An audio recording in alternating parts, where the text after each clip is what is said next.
Bueno, pues ayer estuvimos trabajando con el tema de la ley Malena y me Ujú. gustaría ahondar en tres cuestiones, más que nada para pues conocer un poquito más de esta nueva propuesta que pues de entrada te felicito que puedas tener esta propuesta y esta iniciativa para la obtención de justicia con las mujeres.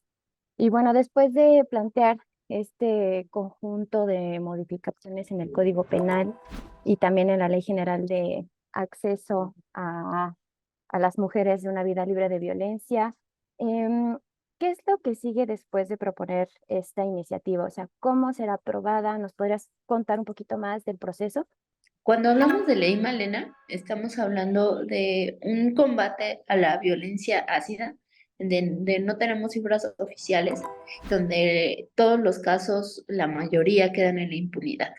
Entonces, el primer paso es tejer la iniciativa, hacer la investigación, las mesas de trabajo, convocar a varias compañeras para que hicieran pues uso de sus observaciones, de su experiencia y nutrieran la iniciativa de la ley.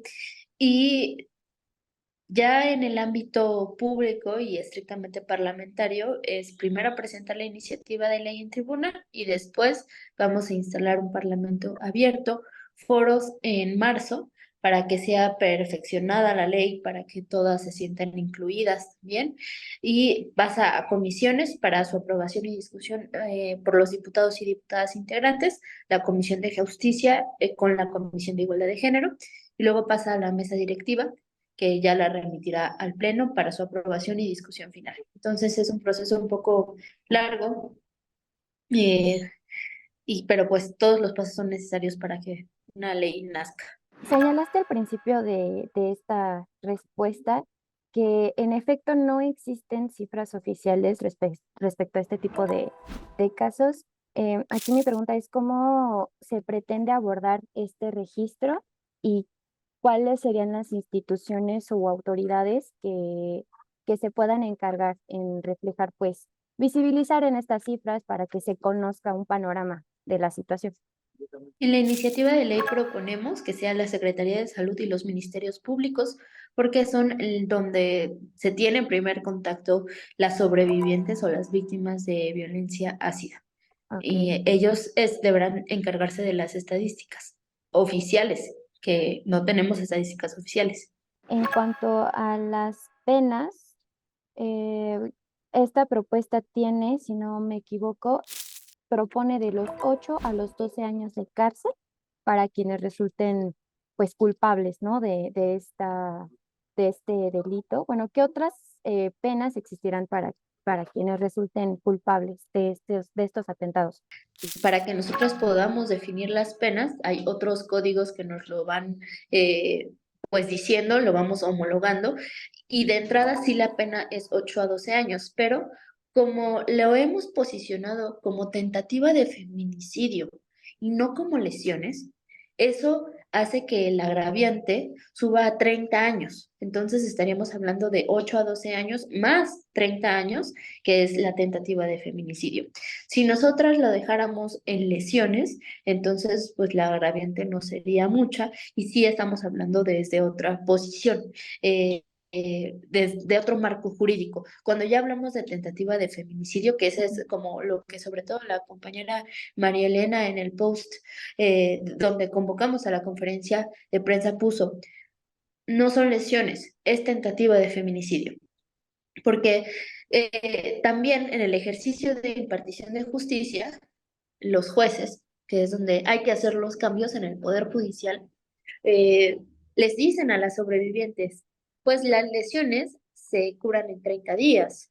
Entonces tú no necesitas ni reparación del daño, ya casi ni se te ve, es decir, sí están incurriendo en un proceso de revictimización y de interpretación, que bajo el tema de la ley es interpretativa, pues le ejercen un proceso de revictimización y violencias hacia ella.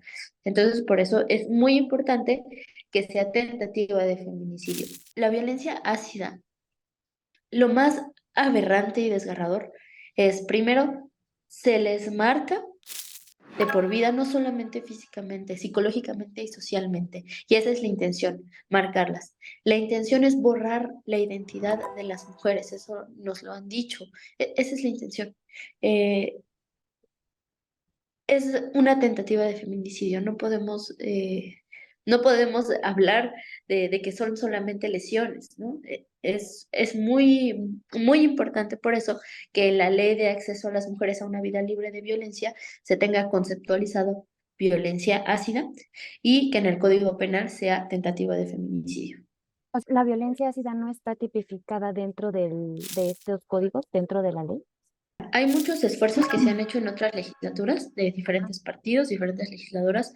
Todos abonan, todos son enriquecedores, han sumado, han permitido visibilizar esto, pero como estaba en la Ciudad de México, en la ley de acceso a las mujeres a una vida libre de violencia, se tenía en violencia física, que ese sí está tipificado, una parte de violencia ácida, pero no estaba tipificado como tal, entraba dentro de violencia física, que fue la modificación que también se hizo a nivel federal, que lo hizo la diputada Kenia, y que ella lo metió en violencia física.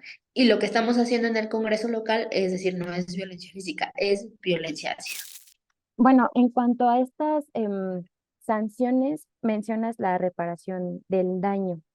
Aquí se incluye también en cuestión de salud, o sea, algo que me llamó mucho la atención que dijo esta Malena fue que las tachan como de vanidosas, creo que utilizó esa palabra, sobre que van a ciertas terapias pues, de regeneración de su piel y todo esto. ¿Esto cómo se piensa legislar para que no haya lagunas legislativas dentro de esta ley o de estas modificaciones? La reparación del daño que pretenden hacerles, por ejemplo, en el caso de Malena, ahora en Oaxaca, es, por ejemplo, diciéndoles, bueno, vas a tener tanto en propiedades que no le han dado nada, ¿no? Ujú. No le sirve a ella para hacer sus terapias, que no nada más son estéticas, o sea, son terapias psicológicas, son terapias de reconstrucción, pero aunque fueran estéticas, o sea, aunque sean estéticas, pues, Mm. claro que lo necesitan, por supuesto, es una revictimización lo de los jueces que hacen.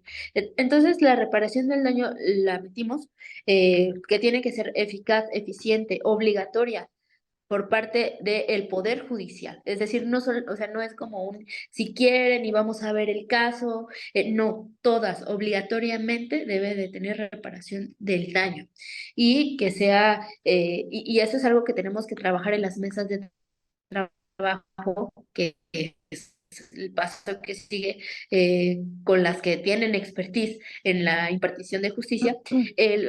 el cómo se hace, ¿no? Es por eso que Ujú. decimos que es el primer paso para un debate público, ¿no? Y que Sí. queremos seguir sumando a todas para que cuenten las experiencias, las especialistas, las víctimas, sobre todo las sobrevivientes, y que así pueda ser una mejor ley para todas y que nunca más podamos tener como mujeres violentadas por ácido, ¿no? Que es la idea, o sea, justamente ayer en conferencia de prensa decían es que sabemos que esta ley no es retroactiva, o sea, no nos va a beneficiar a nosotras, ¿no? O sea, ella dice, sé que no me va a beneficiar a mí, pero no es para beneficiarnos a nosotras, es para que no vuelva a pasar y para que si pasa, las mujeres, las compañeras tengan elementos para que no quede en la impunidad. Y dentro de esta reparación del daño, ¿están consideradas los familiares igual como víctimas colaterales, por así decirlo, para que igual Y se les contemple en esta situación? ¿Cómo se abordaría como esta reparación para ellos? las víctimas indirectas, es decir, también a ellos se les tiene que reparar el daño, también necesitan tener atención psicológica, también el Estado debe de hacerse responsable de repararles el daño. Elisa Xolalpa, que también acudió ayer a la presentación de la ley y que es víctima de la Ciudad de México, se subió a la tribuna del Congreso. eh, y ella mencionó, el problema no es el ácido, el problema es el Estado, que no se hace responsable. Con el tema de las víctimas indirectas, pues también debe de hacerse responsable el Estado de darles una indemnización, de proveer condiciones, de la reparación íntegra del daño. que es un poco lo que en la Ciudad de México se ha empezado a hacer en los últimos casos que se han tenido, no de violencia ácida, sino de otras desgracias que se han tenido, que pasa a primera generación, segunda generación, tercera generación, y eso queremos que ya quede establecido para las víctimas de violencia ácida.